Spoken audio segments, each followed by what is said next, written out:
हर महादेव, जय भोलेनाथ। आज एकादशी व्रत पर माँ लक्ष्मी निर्जला व्रत रखती है और एकादशी पर तुलसी को जल देने का चढ़ाने पर उनका व्रत खंडित हो जाता है। इसीलिए इसी दिन तुलसी पर जल नहीं चढ़ाया जाता है।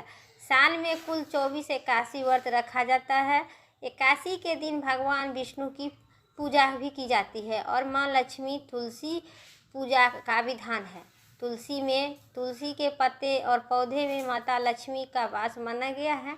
मानता है कि धार्मिक मान्यताओं के अनुसार एकादशी के दिन तुलसी के पत्ते तोड़ना और जल अर्पित करना वर्जित माना गया है। जानिए एकादशी के दिन तुलसी में क्यों नहीं जल चढ़ाया जाता है, क्यों एकादशी के दिन तुलसी में जल चढ़ाना चाहिए या नहीं, जानिए विस्तार से। कहा जाता है कि एकादशी और रविवार के दिन भूलकर भी तुलसी के पत्ते को नहीं तोड़ना चाहिए और न ही जल अर्पित करना चाहिए। तुलसी को माँ लक्ष्मी का स्वरूप माना गया है। धार्मिक मान्यताओं को अनुसार एकादशी के दिन तुलसी के पत्ते नहीं तोड़ा और नहीं जल चढ़ाना चाहिए, क्योंकि कहा जाता है ऐसा करने से माँ लक्ष्मी का अपमान होता है। तुलसी को भगवान विष्णु की प्रिय माने गए हैं। तुलसी को माँ लक्ष्मी का स्वरूप माना गया है। कहा जाता है कि एकादशी व्रत को माँ तुलसी माता निर्जला व्रत रखते हैं विष्णु भगवान के लिए और एकादशी पर तुलसी को जल चढ़ाने से उनका व्रत खंडित हो जाता है। इसीलिए इस दिन तुलसी पर जल नहीं चढ़ाया जाता है।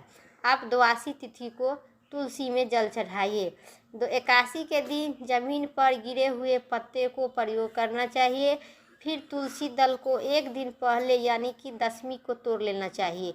एकादशी के दिन भगवान विष्णु की तुलसी दल अर्पित करने से उनकी मनचाहे इच्छा पूर्ण होती है। तुलसी के पत्ते अर्पित करने से और अखंड सौभाग्यवती की भी प्राप्ति होती है।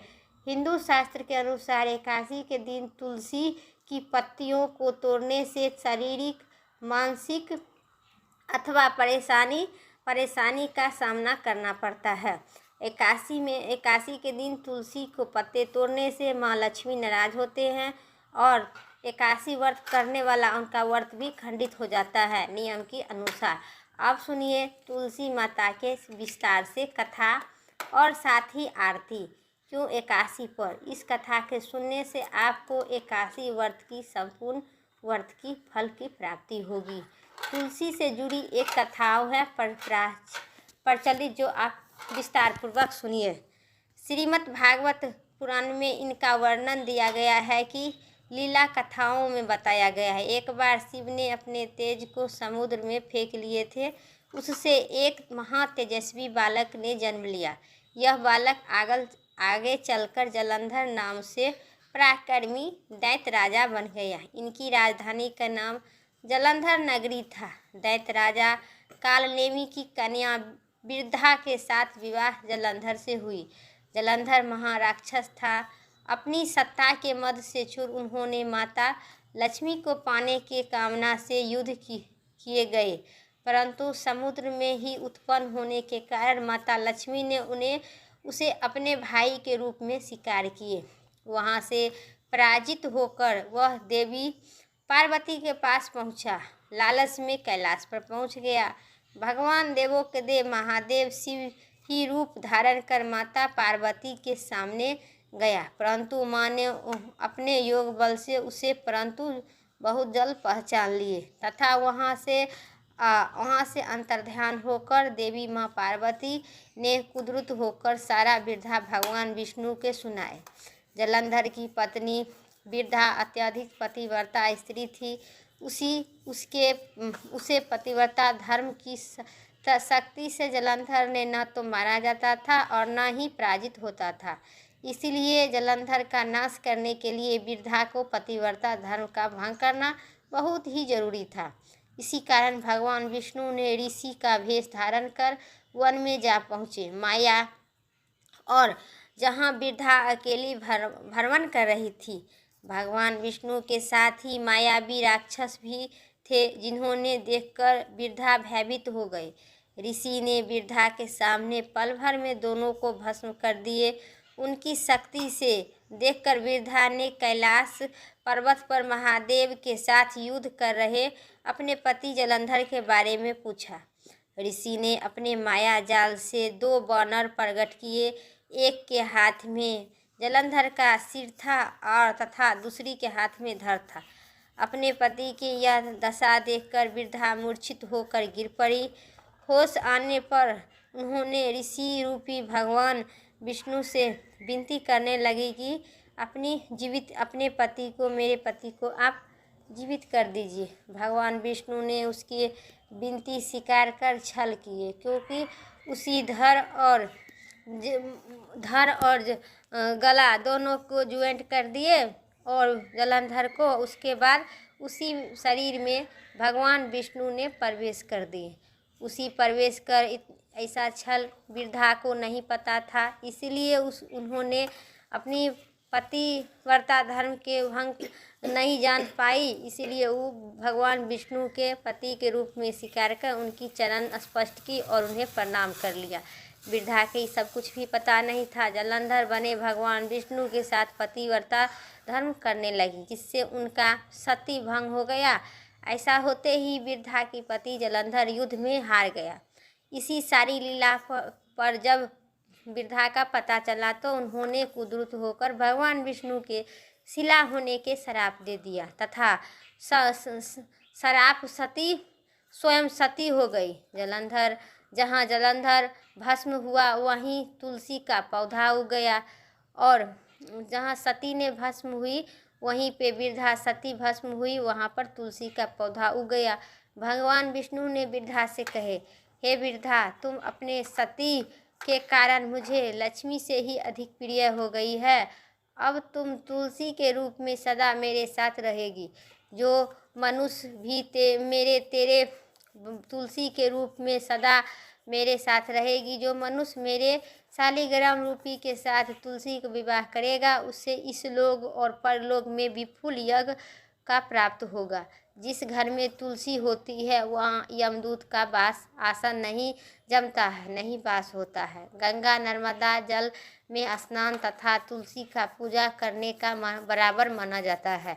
चाहे मनुष्य कितनी भी पापी क्यों न हो, मृत्यु के समय जिनके प्राण मजरी में हित तुलसी और गंगाजल मुख में जाकर निकल जाता है, वह सभी पाप से मुक्त होकर वैकुंठ धाम की प्राप्ति होती है। जो मनुष्य तुलसी व आंवले की छाये में, धर्म के छाये में अपने पितरों को श्राद्ध करते हैं, उसे पितृ की मोक्ष की प्राप्ति होती है और मोक्ष की प्राप्ति होती। बोलिए विष्णु भगवान की जय। रोज तुलसी के सींच रही थी और कहती थी, हे तुलसी माता, सती के दाता, तेरी विडंबना सींच रही हूँ।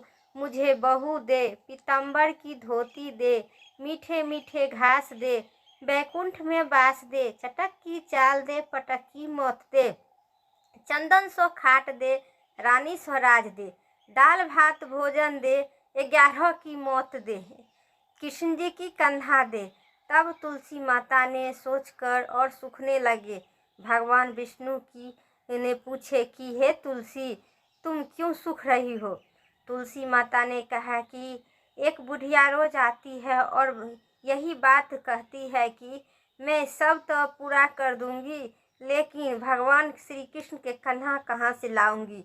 तो भगवान बोले, जब वे मरेगी तो मैं अपना कंधा दे आऊँगा, तू बुढ़िया माई से कह देना।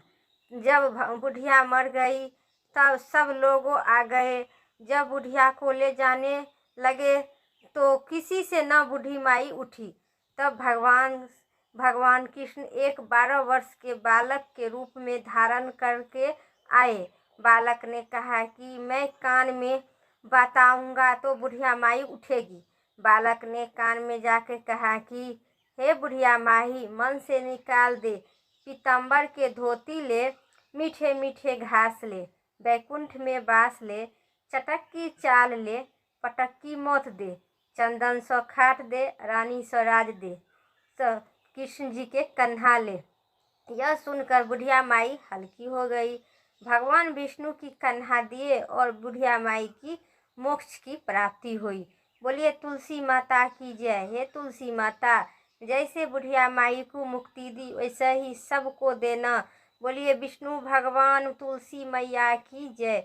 अब जय तुलसी माता मैया, जय तुलसी माता, सब जग के दुख दाता, सबकी वर माता। ओम जय तुलसी माता।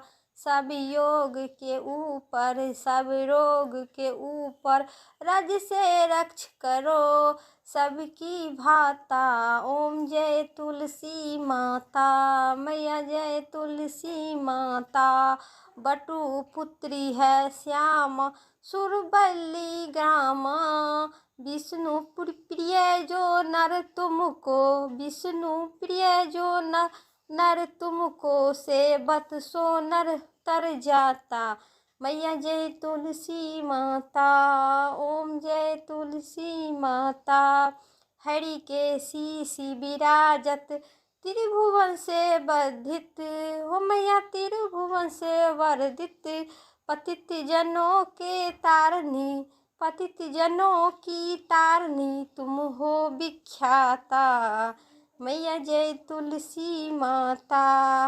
लेकर जन्म विराजन में आई दिव्य भवन में, हे मैया आई दिव्य भवन में। मानव लोग तुम ही से, मानव लोक तुम ही से, सुख संपत्ति पाता। मैया जय तुलसी माता। ओम जय तुलसी माता। हरि के तुम अति प्यारी, श्याम वरण सुकुमारी, हे माता श्याम वरण सुकुमारी। प्रेम अजब है उनका, प्रेम अजब है उनका, तुमसे कैसा नाता। मैया जय तुलसी माता। हरि के विपत्ति धरे तुम, कृपा करो माता। जय जय कृपा करो माता। जय तुलसी माता मैया, जय तुलसी माता। ओम जय तुलसी माता। बोलिए विष्णु भगवान की जय, तुलसी माता की जय, तुलसी महारानी की जय। मेरा 81 उपरांत 82 व्रत की तुलसी माता की कथा इतना ही तक था। उम्मीद करते हैं वीडियो अच्छी लगे तो लाइक करें, चैनल पर नहीं सब्सक्राइब करके कमेंट में तुलसी माता की जय ज़रूर लिखें, विष्णु भगवान की जय ज़रूर लिखें। फिर नेक्स्ट वीडियो लेके आते हैं, तब तक के लिए स्वस्थ रहिए, मस्त रहिए। हर हर महादेव, जय भोलेनाथ।